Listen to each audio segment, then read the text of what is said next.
This is Mesa Verde National Park in southwestern Colorado. Years ago, it was the home of a remarkable tribe of Indians whose civilization flourished and then suddenly disappeared.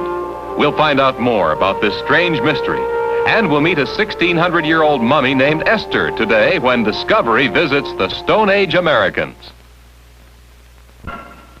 If you had been a Colorado cowboy herding your cattle down there in Soda Canyon one snowy day in December 1888, you'd probably have thought you knew your territory pretty well. After all, you'd been following your herd through these canyons for years. Down there, your trails. Up here, the broad, flat land the Spanish explorers had named the Mesa Verde, the green table. Empty, but for the ravens and swifts that loop and glide in the high, clear air of the mesa. Then suddenly, in a branch of the canyon you really didn't know too well, you looked up, and there, halfway up the face of the cliffs themselves, round towers, square towers, more than 100 box-like houses, and strange circles hollowed out under the ground. A silent city of adobe and stone. No human being to be seen. Who were the people who had built it? Where had they gone? And why?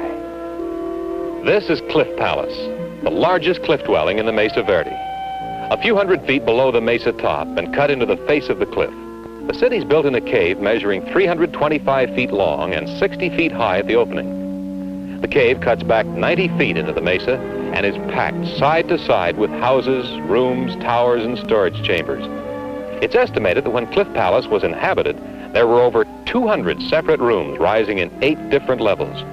And within this maze of terraced adobe buildings, there lived a community of almost 400 people. 2 cowboys found Cliff Palace on December 18th, 1888. Right after that, they left their cattle and went off in search of other Indian ruins. And they found them.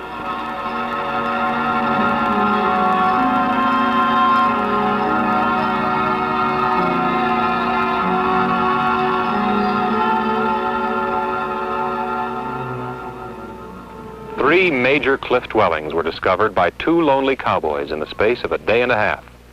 These were small Indian cities, but when had they last rung with the sound of humanity? Was it a year ago, or had it been 1,000? And why were they here in the first place, hidden away in caves? What must it have been like to live in a cliff dwelling between the mesa top and the canyon floor? In a cave cut into the sheer vertical walls of the Mesa Verde, a cave which we now know as Balcony House. Below, far, far below, is the floor of Soda Canyon. Scrub oak, scraggly pine, a few mule deer, population 0. Above, a thick sandstone layer supporting the soil of Mesa Verde. In here, tucked away, a village, a small Indian town which thrived in the 13th century. This is Balcony House. There were 33 houses in this cave, some of them rising 2 or 3 stories to the roof of the cave. A handful of these block-like one-room structures are still intact. Others are only broken, jagged walls or faint outlines of definition against the stone. Balcony House has 2 of the large circular ceremonial chambers the Hopi language calls kivas. Today they look something like open wells, but when the ancient Indians lived here, the kivas were roofed over, and the roofs formed the plazas and courtyards of the village. Back here, where the cave roof meets the floor, there's a spring, which made the problem of living here much simpler. Not many cliff dwellings had their own supply of fresh, cold water. Must have made all the difference in the world to the women of the village not to have to carry water up from the canyon floor. The archaeologists' estimates of population vary. Some say 45, others as many as 65 persons made an urban home inside this cave in years between 1200 and about 1276. How do we know the years were the 1200s? Well, Bill, experts can date ancient ruins in several ways. Among the most certain is the one which has been used very often at Mesa Verde, the examination of the rings of trees. These houses were made of stone, adobe, and wood. This pole is part of a tree. Underneath here, a plug about the size of a bottle cork has been drilled out. This is called a core sample. It carries a cross-section of the tree's growth rings, from the time the tree first started to grow until it was cut down. kind of fingerprint by which scientists can date the chopping down of the tree and with it the building of the house. The end result is accurate enough for us to know that this house was built in 1202, but that the house next door was not added until 1274. And Jenny, the Indians of the Mesa Verde had only the simplest of Stone Age tools, like this hammer stone and this stone axe. But their masonry was of a high order, and they cared about the appearance of their houses. Walls are straight, corners are nearly perfect. Even these openings, which served as both doorways and windows, were constructed with great care. The Mesa Verde Indians were such resourceful builders that they were able to make natural handicaps work to their advantage. For example, if a boulder like this one was too large to move, they built a wall under it and then pecked away at the face of the stone until it was smooth and pleasing to the eye. And on its surface, they carved an ingenious flight of stairs. All of these structures, plus the study of the life of the American Indians today, can tell us a great deal about what life was like in Balcony House in the days when it was alive, when men and women raised their children here and taught them lessons to get them through a difficult world. Ginny, the decision to make a life here on the face of a cliff must have been a very difficult one, but one the Indians were forced to make. We know the Indians of the Mesa Verde hadn't always lived this way. Before the year 1200, the Indians had been surface dwellers, farmers, raising corn and beans and squash, vegetables which could do well in the fertile but dry soil of the Mesa Verde. The Indians had lived close to their farming plots. They had lived on the Mesa Verde itself, on the flat top of that green table. The Mesa Verde is a vast, high plain, cut through with canyons like this one. First, they lived on top, and then they moved or were forced over the edges into the very face of the cliffs themselves. And after that, they disappeared or moved again. But how about the people themselves? Do we know very much about them? The answer is yes, more than you might guess. We're going to meet a 1,600-year-old Indian maiden named Esther.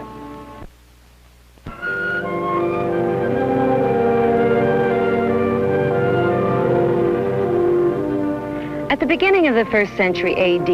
and through the middle of the 5th century, the Indians lived in primitive caves of the Mesa Verde region. For food, they hunted game animals, gathered edible wild plants, and raised corn and squash on the fertile mesa tops. It was while exploring one of these caves that archaeologists came upon a most unusual and valuable scientific discovery. The mummified body of a young Indian woman who lived in the Mesa Verde region about 1,600 years ago. She was a member of the group which archaeologists call the basket makers. She's a mummy, but a natural mummy, not a product of embalming fluids and artificial wrappings like the mummies of Egypt. This is Esther. Esther died at about the age of 20, and she was placed in a cave near Durango, Colorado. In the dry air of the cave, her body did not decay, and so she came down to us, a silent messenger from the dark past. Museum experts, out of affection, have named her Esther. She is really a Stone Age American girl, an illustrated wordless page from our country's early geography books. Early as she is, Esther still doesn't belong in the first chapter. The story of the Stone Age Americans started at least 15,000 years ago, when man first began to appear in North America.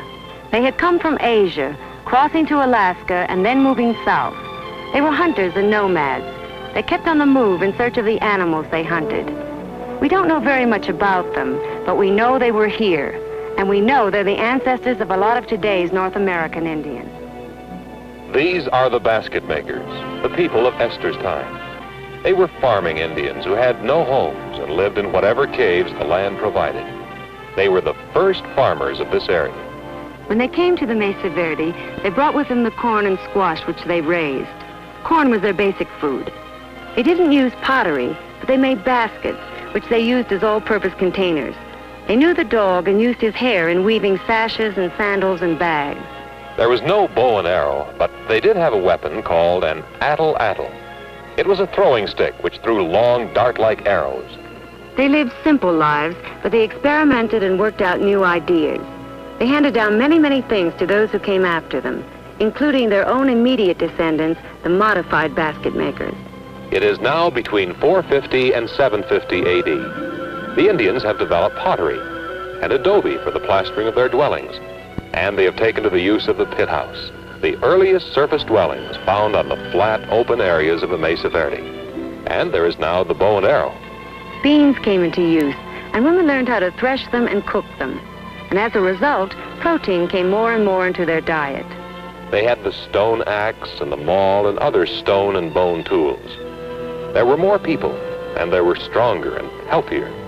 By the end of this period, there were hundreds of pit house villages in the Mesa Verde and the surrounding area. And it was this period that saw the development of the domesticated turkey. And when the wild turkey became a pet, the Mesa Verde Indians had the only two domesticated animals they ever knew, the dog and the turkey. This is a typical Mesa Verde pueblo of about 850 AD.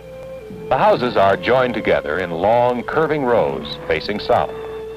In the front are two underground ceremonial rooms, kivas. One of them is complete, and the other is under construction. It is probably early fall, judging by the crops and the activities. People are drying their food, building houses, dressing animal hides, and in some cases, enjoying that byproduct of a more developed society, doing nothing at all. This, too, was a peaceful period, with the population growing and the people spreading out over a wide area. But then something happened. Something came along which drove these farming Indians over the edge of the mesa and into the sheer vertical sides of the sandstone cliffs. This is how one of the Mesa Verde Indian cliff dwellings must have looked during the period of its greatest activity. There were well over 100 rooms used for sleeping and storage. Most of the life was lived out of doors, in the open courts and on the house roofs. But for the first time, the element of danger is present. There are towers. The villages themselves have been moved into caves. There is evidence of a complicated system of warning and defense. Why? Had marauding bands of warlike Indians suddenly appeared on the mesa tops?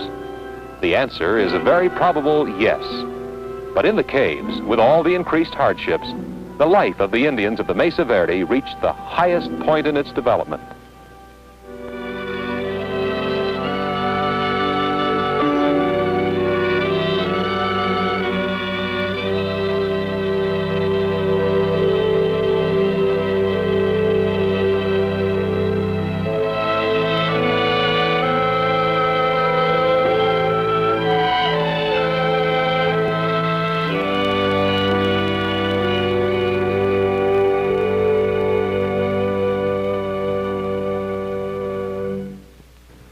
After 13 centuries of steady development, this civilization had reached its peak.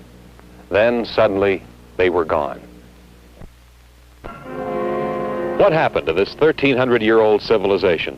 Why did it suddenly disappear? There are several theories. In the year 1276, a drought came upon the area, a drought which was to last for 23 years. It's also thought that during this same period, the Indians of the Mesa Verde lived under constant attack by hostile Indian tribes. To better understand what happened, let's examine some of the things we do know about their daily lives as they lived in cliff dwellings such as Balcony House. To get to Balcony House today, you have to climb a 32-foot ladder that hangs out over the sheer walls of Soda Canyon. When the Indians did it, all they had were handholds and tiny toehold notches. In those days, there wasn't any entrance at this end, only a dwelling or two and some storage rooms like this one. Those racks were used for drying corn. The dried corn could last for years. When it was needed for food, it would be brought out of storage and ground into cornmeal by the women of the village. This is how it was done. This is a corn grinding stone called a metate. The grinder is called a mano, which in Spanish means hand. The dried kernels are rubbed again and again between the mano and the metate until a fine corn meal results.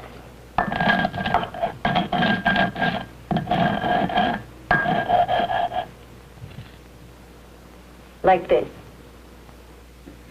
Balcony House takes its name from a system of ledges which once extended around the second floor level of many of these dwellings. This is actual Indian masonry of the 1200s. These floor beams extend out through the wall to form the basis for these balconies. Lighter beams are placed over them, then plaster, followed by a layer of dry juniper bark, then another layer of plaster to top off the whole thing.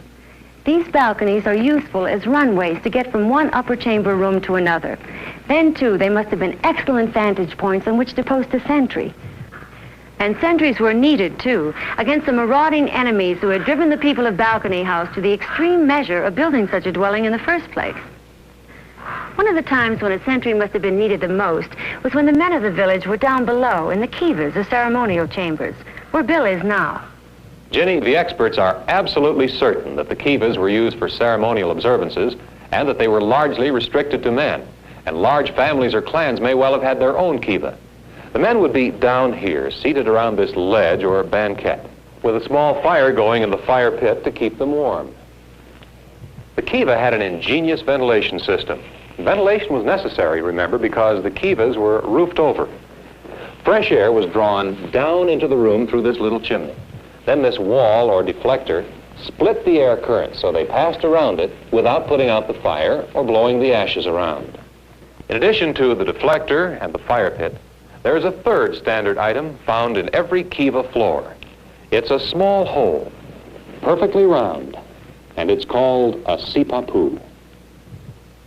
Sipapu. That's another Hopi word, and it refers to the symbolic opening from the underworld for the use of gods and spirits.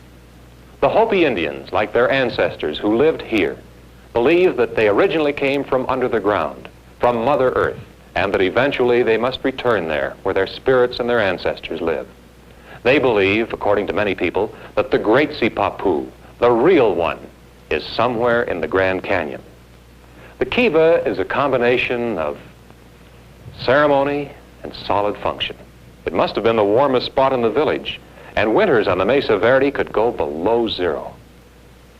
If the kivas were pretty much restricted to the men, what do you suppose the women did to keep warm, Ginny?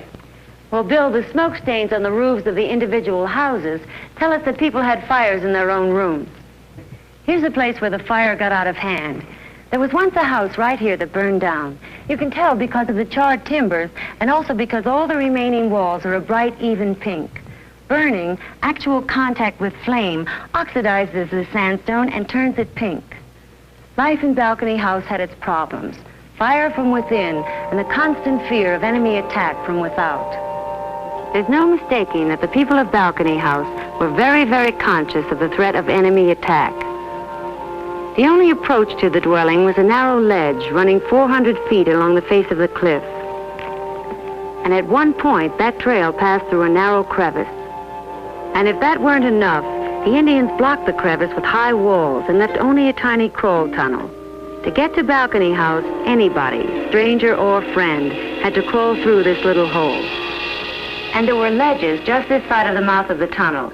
Anyone coming in on hands and knees, as Bill is doing now, is extremely vulnerable to someone standing up here with a club or a hatchet.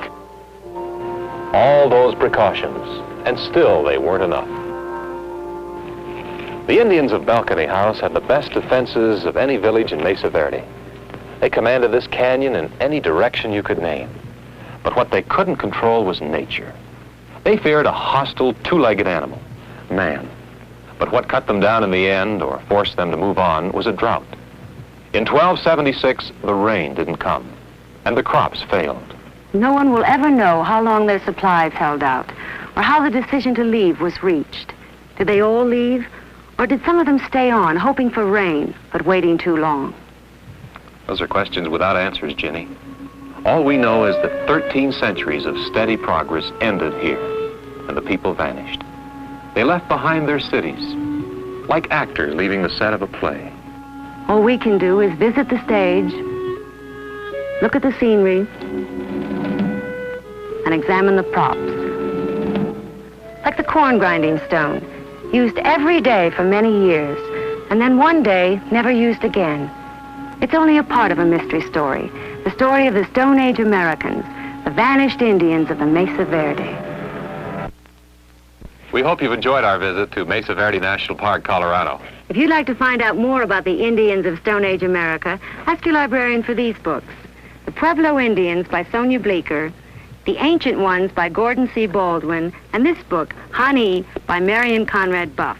Bye-bye. Bye.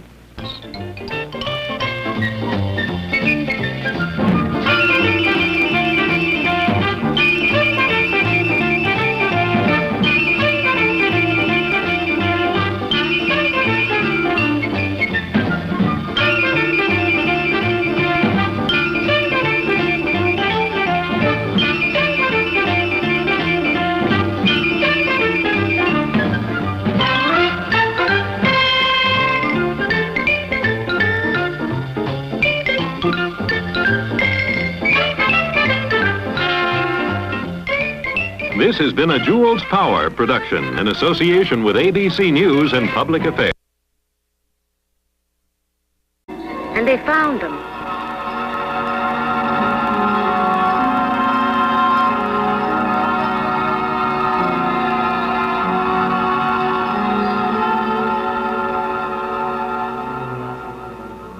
Three major cliff dwellings were discovered by two lonely cowboys in the space of a day and a half.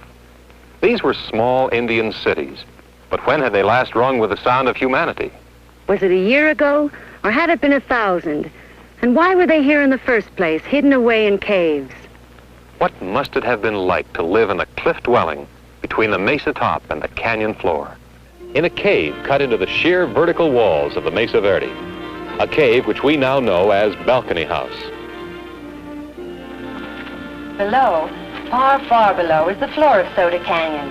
Scrub oak, scraggly pine, a few mule deer, population 0.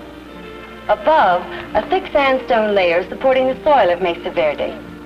In here, tucked away, a village, a small Indian town which thrived in the 13th century. This is Balcony House. There were 33 houses in this cave, some of them rising 2 or 3 stories to the roof of the cave.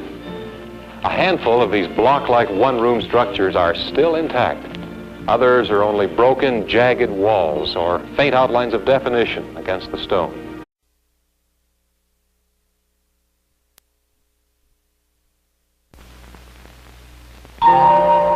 This is Mesa Verde National Park in southwestern Colorado. Years ago, it was the home of a remarkable tribe of Indians whose civilization flourished and then suddenly disappeared. We'll find out more about this strange mystery, and we'll meet a 1,600-year-old mummy named Esther today when Discovery visits the Stone Age Americans. If you had been a Colorado cowboy herding your cattle down there in Soda Canyon one snowy day in December 1888, you'd probably have thought you knew your territory pretty well. After all, you'd been following your herd through these canyons for years. Down there, your trails. Up here, the broad, flat land the Spanish explorers had named the Mesa Verde, the green table. Empty, but for the ravens and swifts that loop and glide in the high, clear air of the mesa. Then suddenly, in a branch of the canyon you really didn't know too well, you looked up, and there, halfway up the face of the cliffs themselves, round towers, square towers, more than 100 box-like houses, and strange circles hollowed out under the ground. A silent city of adobe and stone. No human being to be seen. Who were the people who had built it? Where had they gone? And why? This is Cliff Palace, the largest cliff dwelling in the Mesa Verde. A few hundred feet below the mesa top and cut into the face of the cliff. The city's built in a cave measuring 325 feet long and 60 feet high at the opening. The cave cuts back 90 feet into the mesa and is packed side to side with houses, rooms, towers, and storage chambers. It's estimated that when Cliff Palace was inhabited, there were over 200 separate rooms rising in 8 different levels. And within this maze of terraced adobe buildings, there lived a community of almost 400 people. 2 cowboys found Cliff Palace on December 18th, 1888. Right after that, they left their cattle and went off in search of other Indian ruins.